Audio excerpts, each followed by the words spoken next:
ഉത്തരേന്ത്യൻ സംസ്ഥാനങ്ങളിൽ കനത്ത മഴ തുടരുകയാണ്. ഉത്തരാഖണ്ഡിൽ പലയിടത്തും മണ്ണിടിച്ചിലുണ്ടായി. ബദ്രിനാഥ് ദേശീയപാതയിൽ ഗതാഗതം തടസ്സപ്പെട്ടു. ബൽറാം നെടുങ്ങാടി ഡൽഹിയിൽ നിന്ന് അപ്ഡേറ്റുമായി നമുക്കൊപ്പം ചേരുകയാണ്. ബൽറാം, കടുത്ത മഴയും കടുത്ത മണ്ണിടിച്ചിലും, കൂടുതൽ വിവരങ്ങൾ.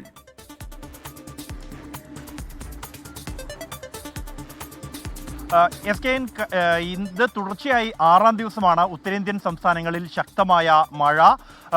പ്രധാനമായും ഉത്തരാഖണ്ഡിൽ തന്നെയാണ് കഴിഞ്ഞ 2 ദിവസങ്ങളായി മഴക്കെടുതി അതീവ രൂക്ഷമായിരിക്കുന്നത്. പലയിടങ്ങളിലും മണ്ണിടിച്ചിലുണ്ട്. ഉത്തരാഖണ്ഡിലെ 2 ദേശീയപാതകൾ മണ്ണിടിച്ചിലിനെ തുടർന്ന് തടസ്സപ്പെട്ടിരിക്കുകയാണ്. ഇന്നലെ പുലർച്ചെ ഉത്തരാഖണ്ഡിൽ ദേശീയപാതയ്ക്ക് സമീപമുണ്ടായ മേഘവിസ്ഫോടനത്തിൽ തുടർന്നുണ്ടായ മണ്ണിടിച്ചിലിൽ കാണാതായ 7 തൊഴിലാളികൾക്ക് വേണ്ടിയുള്ള തെരച്ചിൽ ഇപ്പോഴും തുടരുകയാണ്. 2 തൊഴിലാളികളുടെ മൃതദേഹങ്ങൾ കണ്ടെത്തിയിരുന്നു. ദേശീയ സംസ്ഥാന ദുരന്ത നിവാരണ സേനകളുടെ നേതൃത്വത്തിലാണ് ഇപ്പോൾ രക്ഷാപ്രവർത്തനം സംസ്ഥാനത്ത് പുരോഗമിച്ചുകൊണ്ടിരിക്കുന്നത്. ഇന്നലെ ഈ മണ്ണിടിച്ചിലിന് ഉണ്ടായതിന് തൊട്ടു പിന്നാലെ തന്നെ പ്രദേശത്തു നിന്നും 12 പേരെ രക്ഷപ്പെടുത്തിയിരുന്നു. സംസ്ഥാനത്ത് പലയിടത്തും മഴക്കെടുതിയെ തുടർന്ന് അതീവ രൂക്ഷമായ സാഹചര്യം ഇപ്പോഴും തുടരുകയാണ്. ഉത്തരാഖണ്ഡിലെ 4 ജില്ലകളിൽ ഇന്നും റെഡ് അലർട്ട് തുടരുന്നു. ഒപ്പം തന്നെ ഉത്തർപ്രദേശിലെ 8 ജില്ലകളിലും ഇന്ന് കേന്ദ്ര കാലാവസ്ഥാ നിരീക്ഷണ കേന്ദ്രം റെഡ് അലർട്ട് നൽകിയിട്ടുണ്ട്.